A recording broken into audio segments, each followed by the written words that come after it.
Harpic খাইতেছে ভাই, এই কাজটা কেটা করলো? এমন এডিটিংটা কে করলো? হারপিক মজরুমদারের শেষমেশ হারপিকই খাওয়াই দিছে।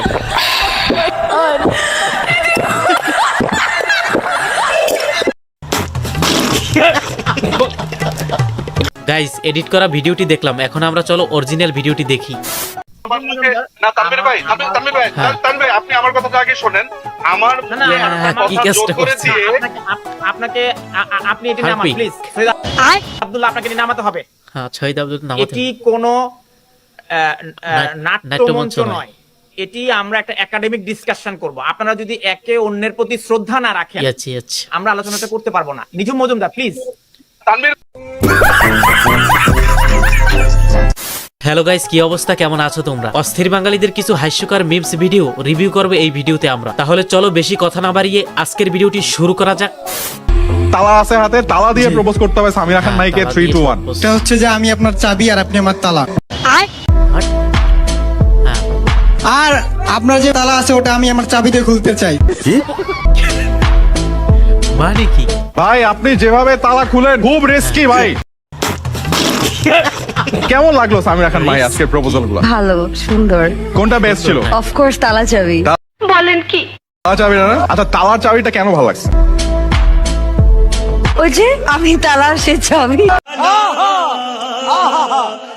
চাবি ছাড়া তো তালার কোনো মূল্য নাই, তালা ছাড়াও চাবির কোনো মূল্য নাই। নিঃসন্দেহে তুই ঠিক কথা বলেছিস। এভাবে তো ভেবে দেখিনি। আসলে বিষয়টা আমিও এভাবে ভাইবে দেখি নাই, কিন্তু তোমরা কেন যেন উল্টোপাল্টা জিনিস ভাবতেছো আমার মনে হচ্ছে। ভাই, সবসময় তোমরা নেগেটিভ চিন্তা করো কেন? পজিটিভ ভাবতে পারো না? মন খারাপ হলে কি বলতে হয় আমরা জানি।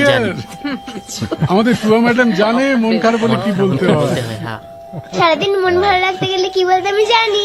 Yes madam, what is that? চোদ মারেনি, চোদ মারেনি। কি বললো? হ্যাঁ গাইস, সত্য কথা বলতে আমি এই কথা শোনার জন্য মোটেও প্রস্তুত ছিলাম না। তো আপনারা তো আজকে শিখলেন মন খারাপ থাকলে আসলে কি বলতে হয়। বিয়ের পর প্রথম শ্বশুর বাড়িতে গিয়ে কিভাবে বলবে আমাকে একটু তরকারি দাও? আমি তো শালি খুঁজবো। চিন্তা কইরা দেখেন শালায় কত বড় একটা ইতর। ওরে বলতাছে তরকারির কথা, আর ও বলতাছে শালির কথা। ভাইরে, এই লোক যদি বিয়ে করে নিশ্চিত দুর্নাম একটা ঘটাইবে এই শালিরে নিয়েই।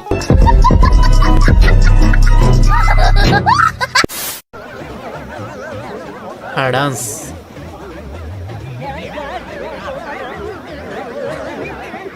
ওই টিকটক চলে, টিকটক চলতেছে। বিয়ে হাই, এই লোক কিভাবে তাকাই আছে? এই ভাই দেখে তো পুরোই অবাক, হা কইরে তাকাই আছে যে আজকে বিনা টিকিটে যাত্রাপালার ডান্স দেখলাম। যাই হোক গাইস, কোন এক শুক্রবারে আমার বান্ধবীর এই অবস্থা হয়। শুক্রবার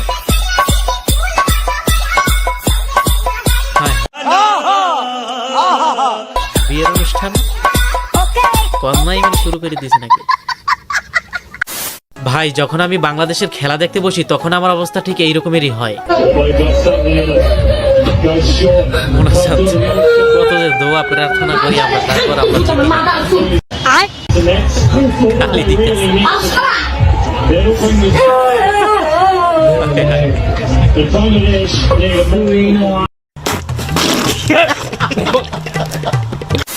ঘুরতে যাইবা?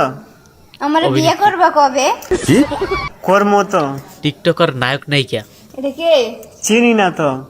আবার কি আমার ডাবলিং এমনি নায়িকা আসছে? কাঁদাইতেছো, তুমিও একদিন এইভাবেই কাঁদবা দেখো। ওরে অভিনয়,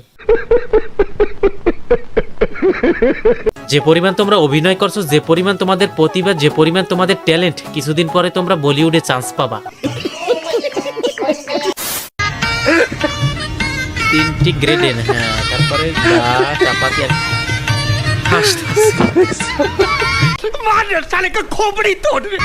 ভাই চোর হাসতেছে, চোর না ইয়া ডাকাই।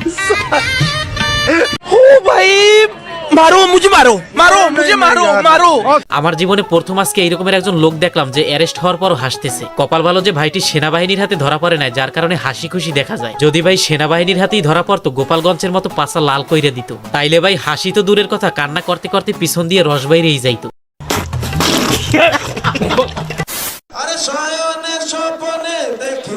ছিল এক মজুদার, গুলিস্তানে কত লোকে করিতেছে সন্ধান, কবিতা। করিতেছে সন্ধান। রাস্তা থামে গেল, আওয়ামী লীগ চলে এলো, কি বলে? ছাতা লাল হলো, মুখ চলে এলো, সিলসিলায় দিল্লির বুবু নাকি দিল্লির বুবু নাকি ঢাকায় চলে এলো। গাইস, দেশ স্বাধীন হওয়ার পর একটা জিনিস পরিবর্তন হয়েছে। আগে স্টেজে উঠে ভাষণ দিত, আর এখন স্টেজে উঠে সরাই সরাই কবিতার মতো গান গাইতেছে। হায় হায়, আর যেটা কি করতেছে হাত দিয়ে। বেড়া বেয়াদবি কিন্তু বেশি হয়ে যেত। আবার সাথে পিছনেও তো মেয়ে মানুষ আছে ভাই, কি শরমপত্র নাই? সুটিয়ে লাল করে দেবো, নোংরামি বার করে দেবো। আমি ডোনাল্ড ট্রাম্পের সাথে কথা বলছি, আমি হেলিকপ্টারে যাই না, আমি রকেটে চলেছি। অক্সফোর্ড ইউনিভার্সিটিতে অনেক লেকচার দিয়েছি, কিন্তু ঘরের মানুষও জানে না আমি প্রিমিয়ার লিগে কত খেলেছি, টাকা দিয়ে আমাকে নিয়ে গেছে। হ্যাঁ ওরে সিটার! গাইস, এই জায়গা তাহির হুজুর কাকে মিন করে বলতাছে তোমরা কি বুঝতে পারছো? তারেক মনোয়ার হুজুরকে নিয়েই বলতাছে এইসব কথা। আপনি কই যাবেন? কি হইছে? আসার সময় একটা ছেলে আমাদের দেখা ভাই জিজ্ঞেস করছে বাসা কই। আমার একটা BMW ছিল, BMW? কি বলছে ইনস্টা আইডি নিয়ে সেখানে খাওয়াইতে চাইছে আমাকে। কি? ভাই রে ভাই, কত বড় চাপাবাজ দেখছেন? যদি হিরো আলম তাকে কিছু বলতো তাইলে বলতো যে আমাকে আজকে হলিউডের নায়ক শাহরুখ খান প্রপোজ করছে। তো গাইস, আজকের ভিডিওটি এখানেই শেষ করলাম। ভিডিওটি কেমন লাগলো অবশ্যই কমেন্ট করে জানাবেন। চ্যানেলে নতুন দর্শক হয়ে থাকলে অবশ্যই চ্যানেলটিকে সাবস্ক্রাইব করে আমাদের সাথেই থাকবেন এই রকমের মজার মজার ভিডিওগুলো পেতে। তো ভালো থাকুন, সুস্থ থাকুন, আল্লাহ হাফেজ। দেখা হবে, কথা হবে পরবর্তী আরেকটি ভিডিওতে।